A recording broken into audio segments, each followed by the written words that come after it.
जय हिंद। आज हम लोग बात करने वाले हैं क्लास 10 का सब्जेक्टिव, जो 5 मार्क्स का आप लोग का एग्जाम में काफी इंपॉर्टेंट रहता है। सब्जेक्टिव जो काफी बच्चों को डर रहता है, तो इसका आज हम लोग करवाने वाले। इससे हम पहले पार्ट 1 करवा चुके थे, जिसमें हम 4 क्वेश्चन आप लोग को बताए थे। फिर इसमें आज हम आप लोग को टोटल 6 क्वेश्चन बताएंगे, जो काफी इंपॉर्टेंट है, जो कि प्रीवियस ईयर में सारा पूछा हुआ। देखिए यही क्वेश्चन क्या बोल रहा है, राजनीतिक दल क्या है, राजनीतिक दलों के कार्यों का वर्णन कीजिए। देखिए 2017, 20, 22 3 साल पूछा हुआ है, तो रिपीटेड है सारा। हम जो जितना भी क्वेश्चन करवाएंगे या पार्ट 1 में करवाए हैं, जो वीडियो नहीं देखे पार्ट 1 का, वो जरूर से जाके देख लीजिएगा। हम डिस्क्रिप्शन में लिंक डाल देंगे। सारा प्रीवियस ईयर है, तो काफी क्वेश्चन इंपॉर्टेंट है। आप लोग सबको ध्यान से पढ़िएगा और समझने का प्रयास कीजिएगा कि क्वेश्चन क्या बोल रहा है, आंसर कैसे उसका लिखना है। क्योंकि आप लोग का एग्जाम बहुत नजदीक है, 2-3 फरवरी से आप लोग का एग्जाम स्टार्ट होगा। तो देखिए क्या है ये क्वेश्चन, हम लोग देखते हैं। राजनीतिक दल क्या है, राजनीतिक दलों के कार्यों का वर्णन कीजिए। देखिए राजनीतिक दल लोगों का एक संगठित समूह होता है। संगठित समूह, लोगों का एक संगठित समूह। जैसे कई लोग मिलके एक राजनीतिक दल का निर्माण करते हैं, कोई पार्टी संगठन बनाते हैं, उसका निर्माण करते हैं। फिर देखिए जो समान विचारधारा और उद्देश्यों पर विश्वास करता है। वो पार्टी में, जैसे कोई भी पार्टी का गठन हुआ, उसमें जितने भी लोग जुड़े हुए रहते हैं वो समान विचारधारा के रहते हैं। सबका सोच ये रहता है कि हमारा पार्टी आगे बढ़े, हमारा पार्टी से अधिक नेता लोग बने, नेता बने, मंत्री बने। तो वही सबका समान विचारधारा रहता है। राजनीतिक दल चुनाव में भाग लेकर सत्ता प्राप्त करने का प्रयास करता है। अब कोई भी राजनीतिक दल बनाएगा तो ऐसे ही तो नहीं बना लेगा, वो चाहेगा कि हमारा अधिक से अधिक कोई क्षेत्र में एमएलए हुए, एमपी हुए, सांसद, विधायक हुए। तो वही है कि राजनीतिक दल जो है वो चुनाव में भाग लेकर अपना सत्ता प्राप्त करने का प्रयास करता है। कि जहां इलेक्शन हुए, जैसे अभी पिछले टाइम बिहार में इलेक्शन हुआ, तो वहां पार्टी चाहा बीजेपी का जो बना, मतलब गठबंधन करके बीजेपी और नीतीश कुमार के सरकार से दोनों गठबंधन किया, तो बीजेपी का सरकार वहां बना है। तो वही है कि वहां चुनावी सत्ता प्राप्त करने का प्रयास करता है कि हमारा अधिक से अधिक वहां का विधायक बने, उससे हम अपना सत्ता प्राप्त करें, वहां हमारा सीएम बने। वही है। यह सरकार के नीतियों को प्रभावित करता है, यह जनता के समस्याओं को सरकार तक पहुंचाता है और लोकतंत्र को सफल बनाने में महत्वपूर्ण भूमिका निभाता है। राजनीतिक दल जनता और सरकार के बीच संबंध स्थापित करता है। अब जैसे हमारा क्षेत्र में कोई विधायक खड़ा हुआ, अब हम उसको वोट दिए, उसको वोट जिता दिए, तो कहीं ना कहीं वो जाएगा विधानसभा में, और हमारे गांव के, हमारे क्षेत्र का वो बात उठाएगा वहां विधानसभा में। तो हम उसको चुने, तो हमारा विधायक के बीच में कहीं ना कहीं एक संबंध स्थापित हुआ। जनता और सरकार के बीच में संबंध स्थापित होता है, ताकि हम तो डायरेक्ट जाके नहीं विधानसभा में पेश करेंगे कि हमारे गांव में बिजली की समस्या, शिक्षा की समस्या है, अस्पताल की समस्या है, ये सारी समस्या। तो इसका तो हम अपने से जाके नहीं वहां पर बोलेंगे, तो हम कहीं ना कहीं एक उम्मीदवार चुनते हैं, और वो जाके हमारे पूरे क्षेत्र का, वो विधानसभा जितना हमारा है उतना पूरा क्षेत्र को हम लोग चुनते हैं, और वो विधायक जाके वहां पर बात उठाता है। वही है कि राजनीतिक दल जनता और सरकार के बीच एक संबंध स्थापित होता है। आगे देखिए राजनीतिक दलों के कार्य। राजनीतिक दलों के कार्य कौन कौन से हैं। पहला देखिए, राजनीतिक दल चुनावों में भाग लेते हैं और अपना उम्मीदवार खड़ा करते हैं। वही जो बताया अभी, कोई भी राजनीतिक दल ऐसा थोड़ी कि वो राजनीतिक दल बना के चुनाव नहीं लड़ेगा, ऐसा तो हो ना सकता है। अगर वो राजनीतिक दल अपना पार्टी बनाएगा, तो कहीं ना कहीं जहां इलेक्शन होगा वहां से अपना उम्मीदवार जरूर खड़ा करेगा। तो वही है। दूसरा देखिए, ये दल जनता की समस्याओं को ध्यान में रखकर नीतियां और कार्यक्रम बनाते हैं। अब जनता की समस्या क्या क्या है, वही के हिसाब से तो सरकार नीतियां बनाएगी कि जनता को, जैसे अब अस्पताल की प्रॉब्लम है, तो कहीं ना कहीं सरकार जो है वो अपना नीति बनाएगी कि हम कैसे जनता के बीच अस्पताल को, समस्या को दूर करें, शिक्षा, बेरोजगारी के समस्या को दूर करें। तो यही सरकार अपने जनता की समस्याओं को ध्यान में रखकर नीतियां और कार्यक्रम बनाते हैं। थर्ड देखिए, तीसरा नंबर, बहुमत प्राप्त करने वाला राजनीतिक दल सरकार का गठन कर शासन चलाता है। अब जैसे इलेक्शन हुआ, कई सारे पार्टी के लोग लड़ते हैं, तो जिसका बहुमत ज्यादा रहेगा ऑब्वियसली उसी का तो सरकार बनेगा, उसी का मुख्यमंत्री बनेगा, चाहे उसी का उस क्षेत्र में सरकार बनेगा। जैसे पीएम में बीजेपी का जैसे ज्यादा बहुमत था तो बीजेपी का पीएम बने नरेंद्र मोदी। वही तरीके जैसे बिहार में हुआ तो ऑब्वियसली है कि बीजेपी और जेडीयू मतलब नीतीश कुमार के सरकार का ज्यादा वोट मिला, ज्यादा उनका उम्मीदवार जीते तो उन्हीं का सरकार बना। तो वही है बहुमत प्राप्त करने वाला राजनीतिक दल सरकार का गठन कर शासन चलाता है। चौथा नंबर देखिए, विपक्षी दल सरकार के कार्यों पर निगरानी रखते हैं और उसकी आलोचना करते हैं। अब ऐसा तो नहीं है कि जैसे दो चार पार्टी का लोग खड़ा हुआ, अब एक पार्टी का जीत गया, जो तीन चार पार्टी के लोग बच गए हैं तो वो सरकार का जो देखिए है क्या विपक्षी दल, जैसे ये सरकार बन गया, चार लोग हैं यहाँ पर, एक सरकार बन गया और तीन चार लोग नहीं बन पाए, उसका सिर्फ एक दो विधायक बना है। तो ये लोग सारा निगरानी रखते हैं कि कहाँ वो सरकार गलती कर रहा है, उसका कहाँ थोड़ा सा भी गलती होता है तुरंत ये बात उठाते हैं, आपका ऐसे यहाँ पर गलत हुआ। वही है यहाँ पर विपक्षी दल सरकार के कार्यों पर निगरानी रखते हैं। जैसे अभी काफी चलता है, बीजेपी वाला कुछ गलती करता है तो कांग्रेस वाला आवाज उठाता है, कांग्रेस वाला कुछ गलती करता है तो बीजेपी वाला आवाज उठाता है, तो होता है इस तरह। अब पंचवा नंबर देखिए, राजनीतिक दल जनता में राजनीतिक चेतना और जागरूकता, चेतना यहाँ लिखा हुआ है, चेतना और जागरूकता फैलाने का कार्य करते हैं। अब राजनीतिक दल जनता में राजनीतिक चेतना और जागरूकता, अब राजनीतिक चेतना जैसे कोई भी सरकार है तो अपना जैसे पार्टी का प्रचार करती है तो जागरूक करती है लोगों को। जैसे जब इलेक्शन होने वाला रहता है तो काफी सरकार जागरूक करती है कि हम शिक्षा में सरकार, हमारा सरकार बनने पर हम शिक्षा को बढ़ावा देंगे, हॉस्पिटल को बढ़ावा देंगे, बेरोजगारी हम हटाएंगे। तो यही सब जागरूकता फैलाता है सरकार कि हम जब हमारा पार्टी का सरकार बनेगा तो हम काफी ज्यादा हम शिक्षा जैसे पीछे हुआ है तो शिक्षा में चढ़ के भाग लेंगे कि हम शिक्षा को आगे से आगे करें, बेरोजगारी को हम दूर करें। वही सरकार जागरूकता फैलाता है, चेतना फैलाता है। अब इस तरह हमारा 5 नंबर तो क्वेश्चन कंप्लीट हो गया। अब इसके आगे हम देखते हैं 6 नंबर क्वेश्चन, वो क्या बोल रहा है इसका। आप लोग एक बार हम स्टार्ट हो जाते हैं, यहाँ आप लोग बढ़िया से इसको स्क्रीनशॉट लेके और इसका नोट्स बना लीजिएगा। ऐसे हम पढ़ दिए टोटल, आप लोग वहां से वैसे भी लिख सकते हैं, तो इसका पीडीएफ भी आप लोग मिल जाए। अब हम लोग देखते हैं सीधा 6 नंबर क्वेश्चन, वो क्या है, और ये सारा क्वेश्चन इंपॉर्टेंट है। अब देखते हैं हम लोग सीधा 6 नंबर क्वेश्चन की क्या बोल रहा है। 6 नंबर क्वेश्चन, भारतीय संविधान में मौलिक अधिकारों का महत्व स्पष्ट कीजिए। ये भी देखिए, ये भी क्वेश्चन जो आप लोगों का पूछा हुआ है 2015, 18, 2023, 3 साल ये भी क्वेश्चन पूछा हुआ है। तो अभी चल रहा है 2026 में भी चांस हो सकता है कि ये भी क्वेश्चन शायद पूछ दे, चाहे इससे रिलेटेड जरूर क्वेश्चन पूछेगा। संविधान से जरूर क्वेश्चन पूछता ही है, हर एक साल पूछता है क्वेश्चन। देखिए अब ये क्वेश्चन का हम लोग देखते समझते हैं। मौलिक अधिकार संविधान का सबसे महत्वपूर्ण भाग है, फंडामेंटल राइट, जो संविधान का बहुत ही महत्वपूर्ण, जो हर एक आम नागरिक को अधिकार होता है, मौलिक अधिकार। संविधान जितना लिखा हुआ है इसमें तो मौलिक अधिकार जो है वो आम आदमी के लिए है, बाकी बात तो सब नेता मंत्री तो दुनियादारी वाला वो सब अनुच्छेद है। यही है जो अनुच्छेद 12 से, देखिए अनुच्छेद 12 से 35 तक को मौलिक अधिकार कहा जाता है। अनुच्छेद 12 से 35 तक को मौलिक अधिकार कहा जाता है। यह अधिकार नागरिकों को स्वतंत्र एवं सुरक्षा प्रदान करते हैं। अब यही एक अधिकार है जिससे आप स्वतंत्र हैं, यही अधिकार से आप कहीं भी खुल के बोल सकते हैं, भाषण दे सकते हैं, पार्टी गठन कर सकते हैं आप अपने से, इसमें आपका पूरा अधिकार। अगर ये हम लोग पूरा संविधान अनुच्छेद 12 से 35 तक पढ़ेंगे तो इसमें सारा कुछ आ जाता है। तो हम लोग अभी सिर्फ जो क्वेश्चन है उसका हम लोग आंसर देखते हैं, क्योंकि एग्जाम में हम लोग को लिखना भी ना समझना है हमको। तो देखिए, मौलिक अधिकार सभी नागरिकों को समानता का अधिकार देते हैं।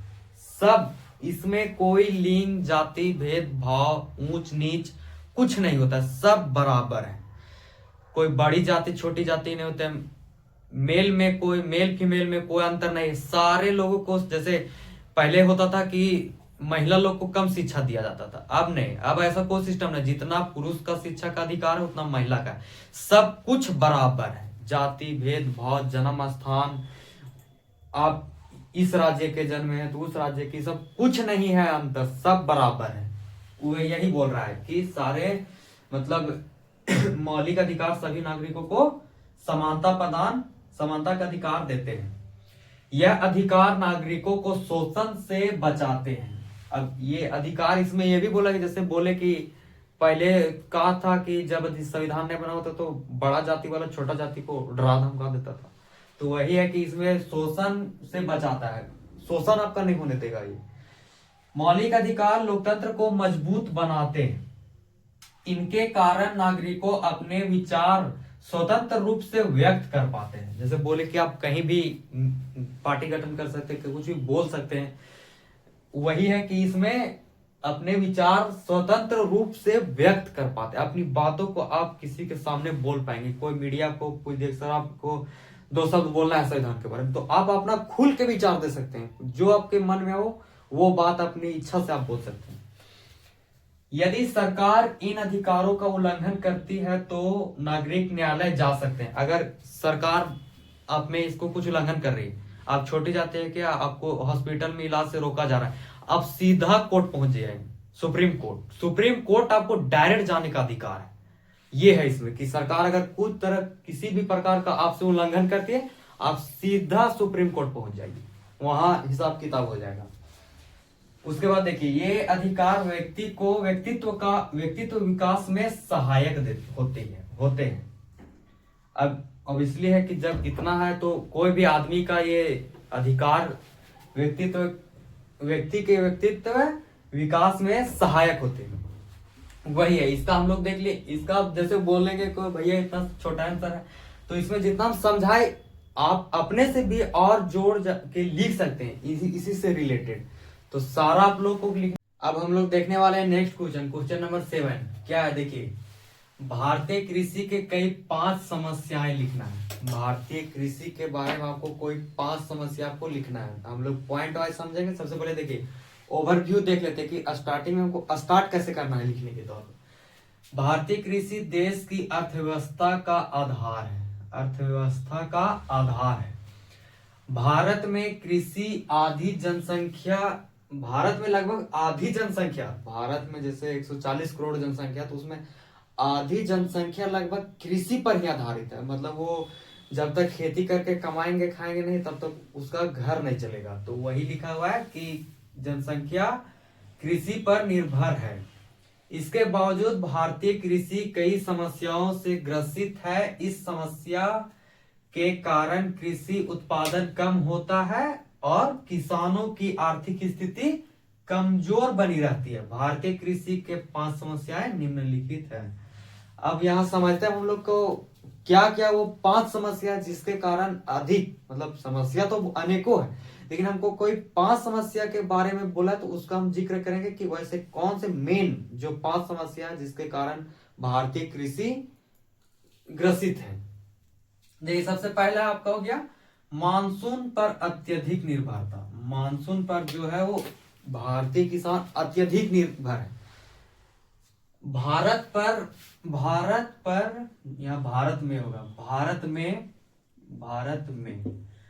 में अत्यधिक किसान वर्षा पर आधारित खेती करते हैं। यदि समय पर वर्षा नहीं होती है तो सूखा पड़ जाता है और फसल नष्ट हो जाती है, और अत्यधिक वर्षा होने पर बाढ़ से भी फसलों को नुकसान होता है। देखिए आप मानसून पर क्या निर्भर पड़ता है समझते हैं हम लोग। अगर कभी कभी ऐसा होता है कि पानी गिरवे नहीं करता है, जिसके कारण जितना भी, जैसे धान के समय में धान जब होता है फसल तो पानी नहीं गिरता, तो जिसके कारण पूरा खेत सूखा पड़ जाता है। कई बिहार, झारखंड, उत्तर प्रदेश से इधर अत्यधिक सुखाड़ पड़ता है। तो वही लिखा हुआ है कि पानी नहीं गिरने के कारण सुखाड़ पड़ जाता है, और कभी कभी इतना गिर जाता है कि पूरा बाढ़ आ जाता है, बाढ़ से फसल सब गल जाता है।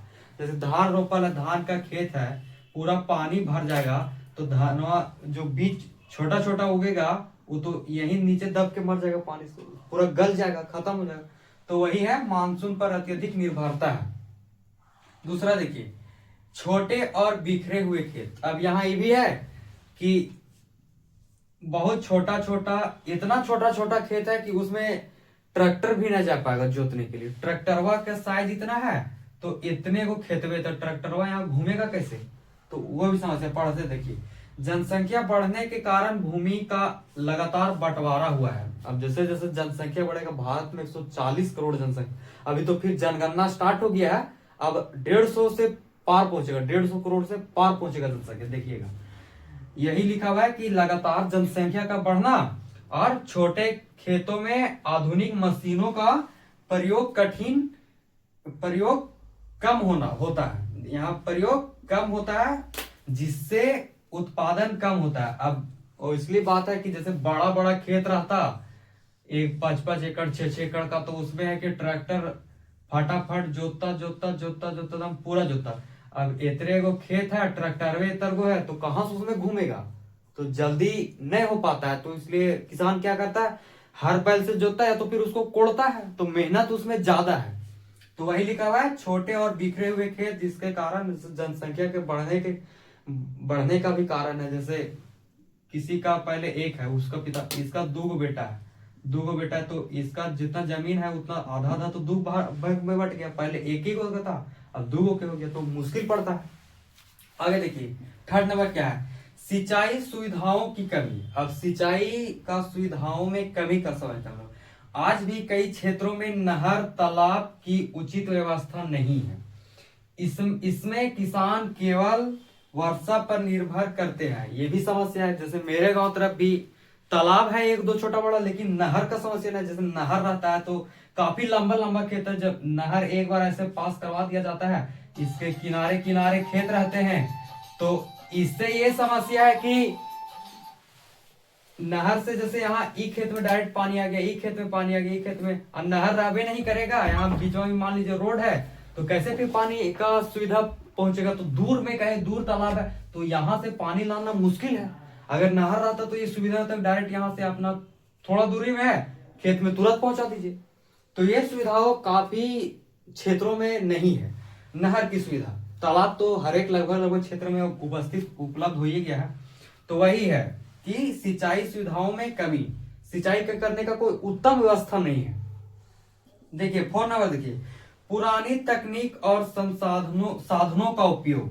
अब जैसे कई किसान है वो जो नया नया, जैसे जैसे दुनिया इतना डेवलप कर रहा, तो किसान को नया नया तरीका से खेती करना चाहिए, ना कि पुराना तरीका जो हजारों साल पहले से जो तरीका चले आ रहा उसके तरीका से अगर अभी हम लोग चलेंगे तो उतना इम्पॉसिबल है कि हम लोग अधिक मात्रा में फसल उपजा सके। तो वही लिखा देखिए, किसान आज भी परंपरागत तरीकों से खेती करते हैं, आधुनिक बीज खाद और यंत्रों का सही उपयोग नहीं कर पाते हैं। अभी भी इतना प्रकार का खाद निकल चुका है, बीज सब क्या बोलते उसको, हाइब्रिड आ चुका है, फिर भी कई क्षेत्रों में आप देखिएगा कि पुराना ही बीज रख कर अगला साल बीज लगाने के लिए रहता है, जबकि यहाँ हाइब्रिड एक से एक बीज निकल गया, जिससे अत्यधिक मात्रा में फसल का उत्पादन होता है। तो उसका कई किसान को अभी तक वहां तक उस चीज का लाभ नहीं पहुंच पाया। वही है पुरानी तकनीक और साधनों का उपयोग। अब लास्ट देखिए 5वां नंबर क्या है, उचित मूल्य की समस्या। उचित मूल्य की समस्या को हम लोग देखिए, किसान को अपनी उपज का सही दाम नहीं मिलता, व्यापारियों के कारण किसानों का शोषण होता है। इस प्रकार भारतीय कृषि की समस्याओं को दूर करने के लिए सिंचाई, आधुनिक तकनीक और उचित मूल्य का व्यवस्था आवश्यक है। अब यहाँ देखिए सबसे बड़ा पॉइंट इसमें क्या बोला है सर, पढ़ तो हम लोग ले लेंगे, अब इसको समझते हैं। सबसे पहले समझिए कि ये कोई किसान है, ये किसान है और ये व्यापारी है। अब किसान तो दिन रात मेहनत करके खट के फसल उत्पादन करता है।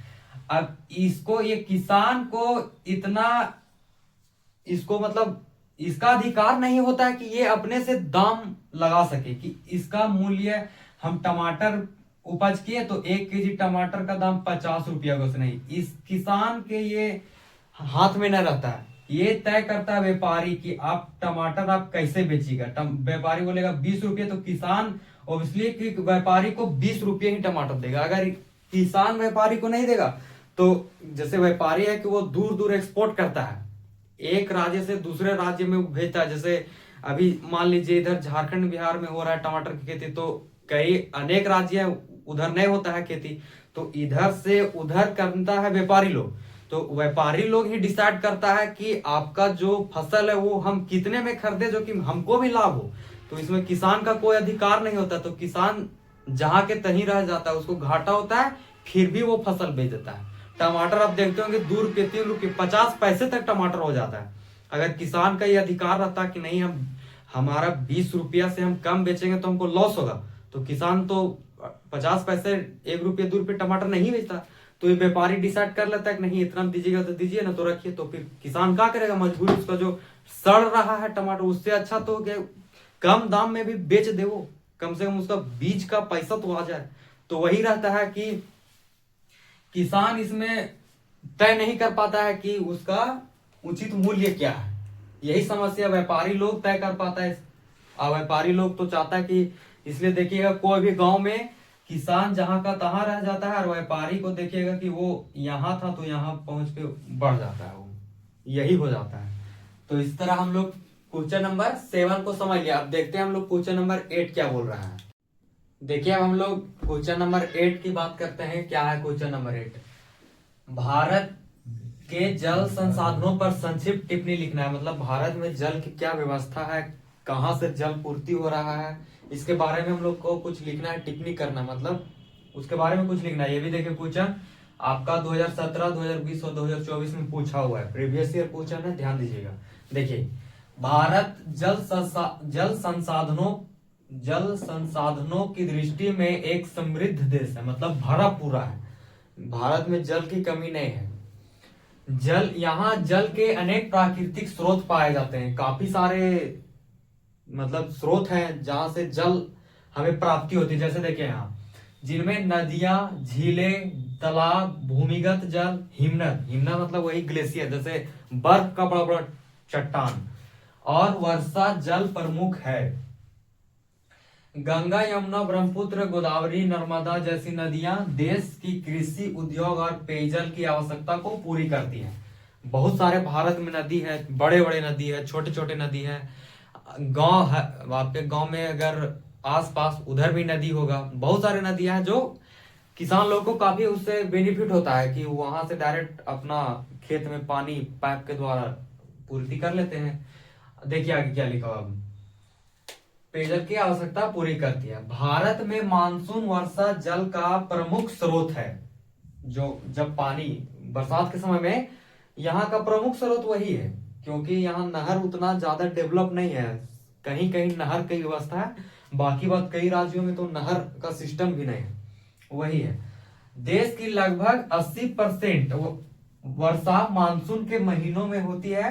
हालांकि बढ़ती जनसंख्या, शहरीकरण, औद्योगिकीकरण और प्रदूषण के कारण भारत जल संसाधनों पर दबाव बढ़ रहा है। जैसे देखिएगा इतना जनसंख्या बढ़ रहा है, पोल्यूशन हो रहा है, उद्योग फैक्ट्री एक से एक लग रहा है, तो उसके कारण कहीं ना कहीं मानसून पर बहुत असर पड़ रहा है। बारिश होने का कब हो जाता है कब? अभी हम 26 जनवरी का परेड देखने गए थे दिल्ली, वहां देख रहे अभी पानी बरस रहा है।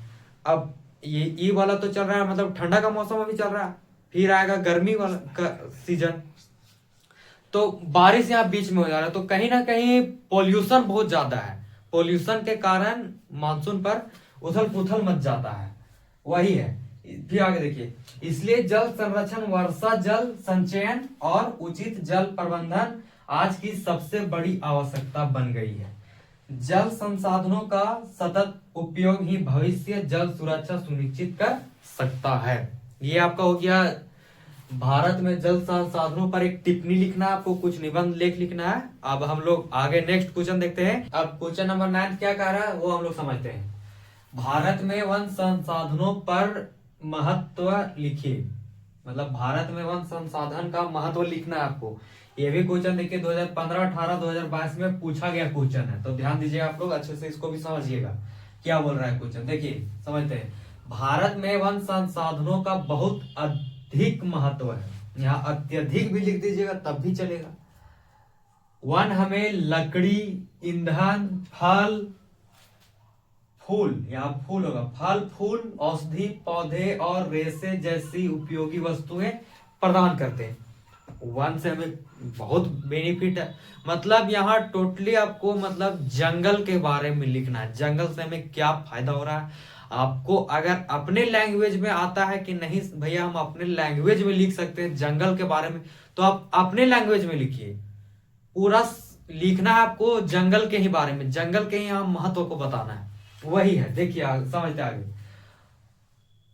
ग्रामीण और आदिवासी लोग अपनी आजीविका के लिए वनों पर निर्भर रहते हैं। अब अधिकतर गांव में और आदिवासी लोग, बहुत सारे गांव में भी देखिएगा आज भी लकड़ी का और मिट्टी का मकान होता है। आदिवासी लोग का भी यही कल्चर है, वो खाना पकाने के लिए ईंधन का गैस का यूज नहीं करते, वो लकड़ी का है, सूखी लकड़ियों का ही यूज करके वो अपना खाना पीना बनाते हैं। तो वही है कि वहां ग्रामीण और आदिवासी लोगों को अपनी आजीविका के लिए वनों पर निर्भर रहते हैं। आगे देखिए, वन पर्यावरण संतुलन बनाए रखते हैं और वायु को शुद्ध करते हैं। अब ऑब्वियसली बात है कि अगर जंगल नहीं रहता, पेड़ पौधे नहीं रहता, तो वायु बहुत प्रदूषित रहता। इससे क्या है कि अगर जितना ज्यादा वन है उतना हमें शुद्ध हवा मिलता है वन के कारण। आगे देखिए, ये कार्बन डाइऑक्साइड को अवशोषित कर ऑक्सीजन प्रदान करते हैं। जैसे हम लोग तो है कि हम लोग ऑक्सीजन लेते हैं, कार्बन डाइऑक्साइड छोड़ते हैं। पेड़ पौधा जो है इसके उल्टा काम करते हैं, वो कार्बन डाइऑक्साइड लेते हैं और ऑक्सीजन छोड़ते हैं, वही लिखा हुआ है। आगे देखिए, वन वर्षा लाने में सहायक होते हैं। ऑब्वियसली बात है, ज्योग्राफी का यही नियम है कि जितना ज्यादा वन रहेगा उधर वर्षा होने का चांस बहुत ज्यादा रहता है। जिधर वन आप पेड़ पौधे नहीं दिखेगा उधर बहुत कम वर्षा होता है। ये सारा ज्योग्राफी बनावट है। आगे देखिए, तथा मृदा अपरदन को रोकते हैं। अब कहीं भी आप गौर कीजिएगा, कहीं भी पेड़ पौधे को देखते होंगे आप, तो ये मान लीजिए हम पेड़ है, तो इसका जितना जड़ फैला रहता है, इसके अगल बगल यहाँ मिट्टी का जमाव रहता है। ये मिट्टी इसका जड़ जकड़ के रखता है, जड़ को, जड़ पूरा मिट्टी जकड़ के रखता है। इससे हवा के कारण ये मिट्टी यहाँ से उड़ नहीं पाता है। तो वही है कि यहाँ लिखा हुआ है कि मृदा अपरदन को रोकता है, मतलब मिट्टी का कटाव को रोकता है। आगे देखिए, इससे बाढ़ और सूखे जैसी प्राकृतिक आपदाओं पर नियंत्रण होता है। वन्य जीवों का आवास होता है। अब जंगल नहीं रहेगा तो जितने भी जंगली जानवर, वो थोड़ी ना कि उन लोग का पर्सनल घर होता है कि वो लोग घर में रहे, उन लोग का तो आवास जंगल ही होता है। जंगल में ही उन लोग को रहना है, खाना है, पीना है, दौड़ना है, भागना है। जंगल ही उन लोग का पूरा दुनिया होता है। अगर जंगल नहीं रहेगा तो फिर आएगा रोड में, जैसे कहीं सुनते होंगे आपकी, हाथी जो है वो शहर में निकल के नुकसान पहुंचा देता है। तो वही है, जंगल नहीं रहेगा तो क्या, उन लोग तो बाहर नहीं तो आ जाएगा, वैसा थोड़ी कि उन लोग मर जाएगा। फिर आगे देखिए क्या लिखा हुआ है, और जैव विविधता के संरक्षण में महत्वपूर्ण भूमिका निभाते हैं। अंततः यह स्पष्ट है कि वन संसाधन मानव जीवन, पर्यावरण और अर्थव्यवस्था के लिए अत्यंत आवश्यक है। इसलिए हमें वनों का संरक्षण और वृक्षारोपण करना हम सभी का परम कर्तव्य है। लास्ट में आपको ऐसे भी लिख देना है ताकि लगे थोड़ा एक प्रॉपर तरीका से लिखा हुआ है आंसर। अगर इसमें आप चाहते हैं अपने मन से और लिखने का, कुछ कुछ ऐड करने का जंगल के बारे में, जैसा ऑब्वियसली यहाँ झारखंड में अधिकतर लोग गांव से बिलोंग करते हैं, जंगल उन लोग का तो जंगल मतलब जो जितने भी गांव वो जंगल के किनारे ही बसे रहते हैं। तो आप अपने से भी यहाँ कुछ कुछ ऐड करके लिख सकते हैं जंगल के बारे में, और आप जानते होंगे कुछ अधिक विशेष बात, वो भी आपको लिख देना है। तो इस तरह हम लोग 9 नंबर क्वेश्चन देख लिए। अब हम लोग सीधा देखते हैं 10 नंबर क्वेश्चन, वो क्या, फिर लास्ट क्वेश्चन हम लोग हो जाए, उसके बाद हम लोग टोटल 10 क्वेश्चन देख लिए। चलिए नेक्स्ट क्वेश्चन देखते हैं। देखिए हम लोग लास्ट क्वेश्चन समझते हैं। लास्ट क्वेश्चन हम लोग का क्या है, हम लोग अब सारा क्वेश्चन 9 क्वेश्चन देख लिए। 10 क्वेश्चन नंबर क्या है देखिए, पढ़िए। वैश्वीकरण क्या है, इसके लाभ एवं हानियां लिखिए। देखिए ये भी क्वेश्चन जो आपका 2016, 2020 और 2023 में पूछा हुआ है। तो वैश्वीकरण लिखना है, वाष्पीकरण नहीं समझ लीजिएगा आप लोग, वैश्वीकरण, विश्व, एक देश दूसरे देश का संबंध, इसके बारे में इसमें लिखना है। देखिए पढ़िए क्या है।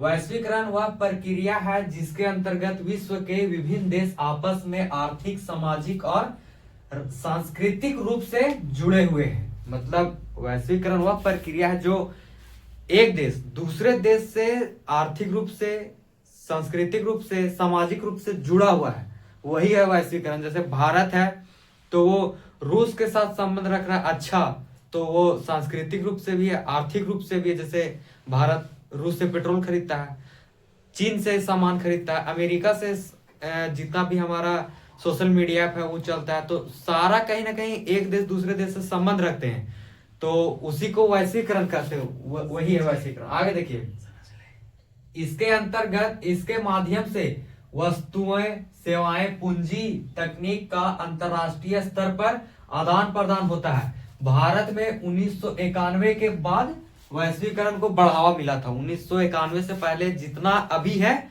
उतना नहीं था, 1991 के बाद वैश्वीकरण में इसको ज्यादा बढ़ावा मिला है, वही लिखा हुआ। आगे देखिए, वैश्वीकरण से भारत को कई लाभ हुए।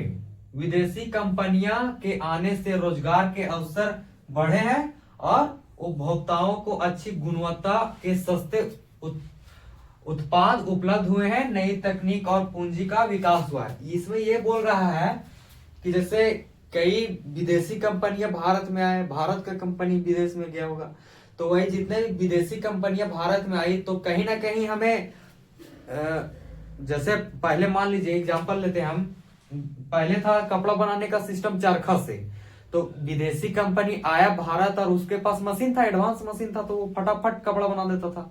तो वही है इसमें कि विदेशी कंपनी जो भारत आया तो कहीं ना कहीं यहाँ के लोगों को रोजगार मिला, सेवाएं अवसर प्रदान हुआ, उसके बाद यहाँ का जो बनाने का सामान है वो आसान तरीका से बनने लगा। यही है विदेशी कंपनी के आने से जो हमारा भारत में विकास हुआ। आगे देखिए क्या लिखा हुआ, वैश्वीकरण से भारत के कई हानियां भी हुए। अब ऐसा नहीं कि जो विदेश वाला कंपनी है उससे हमें कहीं फायदा ही फायदा हुआ, नहीं, हानियां भी हुआ है और फायदा भी हुआ है, लाभ भी हुआ है, दोनों का भी हम लोग समझते हैं। हानियां भी हुए हैं, छोटे उद्योग और कुटीर उद्योग प्रभावित हुए हैं। विदेशी कंपनियां के कारण स्थानीय उत्पादों की मांग कम हुई है, इससे असमानता बढ़ी है और गरीबी वर्ग पर नकारात्मक प्रभाव पड़ा। अब जैसे जितने भी छोटे मोटे लोग थे, गरीब लोग हैं, वो अपना कहीं ना कहीं कुछ कुछ जैसे दोना पत्तल बना के वो पत्ते से अपने से पहले बना लेते थे, लेकिन जब इतना एडवांस मशीन आ गया तो तुरंत फट से मशीन से बना, तो गरीब को तो नुकसान हुआ, वो कहाँ रोजी पूंजी, उसका तो खत्म हो गया। तो वही लिखा हुआ है कुटीर उद्योग प्रभावित हुआ है। आगे देखिए, अतः कहा जा सकता है कि वैश्वीकरण के लाभ और हानियां दोनों हैं। इसके नकारात्मक प्रभावों को कम करने के लिए सरकार को उचित नीतियां अपनानी चाहिए। यही है, जैसे अब जिन लोगों को, जैसे जो लोग मान लीजिए कि कुटीर उद्योग चलाते थे, उन लोगों को बड़ा कंपनी में नौकरी देना चाहिए था। तो वही है यहाँ इसमें इस क्वेश्चन का आंसर है कि वैश्वीकरण क्या है, इसके लाभ एवं हानियां के बारे में हम लोग समझ लिए। अब हम लोग का ये लास्ट था, तो अब हम लोग देख लिए सारा, तो आप लोग हम टोटल 10 क्वेश्चन करवा चुके हैं। तो ये सारा क्वेश्चन आप 10 के 10 आप लोग अच्छा से रिवीजन कर लीजिएगा, अच्छा से पढ़ लीजिएगा। इससे बाहर सवाल उतना नहीं आने वाला है, क्योंकि ये सारा जो 10 करवाए वो सारा प्रीवियस ईयर है, पूछा हुआ क्वेश्चन है, सारा इंपॉर्टेंट है। आप लोग जरूर 10 अच्छा से पढ़ लीजिएगा एग्जाम। और आप लोग का एग्जाम तो अब नजदीक आने वाला है, अब 2 या 3 फरवरी से आप लोग का एग्जाम स्टार्ट है, तो आप लोग अच्छे से पढ़िएगा। तब तक एग्जाम के लिए आप लोग को बेस्ट ऑफ लक। जय हिंद।